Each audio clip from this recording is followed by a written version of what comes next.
மெட்ராஸில் இல்லாத பொண்ணுங்களா? She's someone special. நீ ஒன்று சொல்லடி பெண்ணே, இல்லை நின்று கொல்லடி கண்ணே.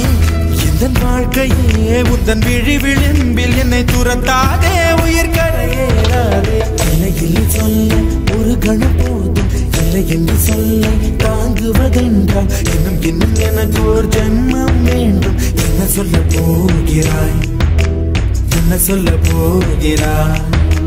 சந்தன தென்றலை ஜன்னல்கள் கண்டித்தல் நியாயமா,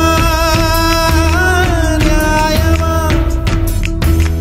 காதலின் கேள்விக்கு கண்களின் பதில் என்ன மௌனமா, மௌனமா? அன்பே எந்தன் காதல் சொல்ல நொடி ஒன்று போதுமே, அதை நானும் மைப்பிக்கத்தானே ஒரு ஆயுள் வேண்டுமே. இல்லை இல்லை சொல்ல ஒரு கணம் போதும், இல்லை என்று சொல்லை தாங்குவதென்றால் இன்னும் இன்னும் எனக்கு ஒரு ஜன்மம் வேண்டும். என்ன சொல்ல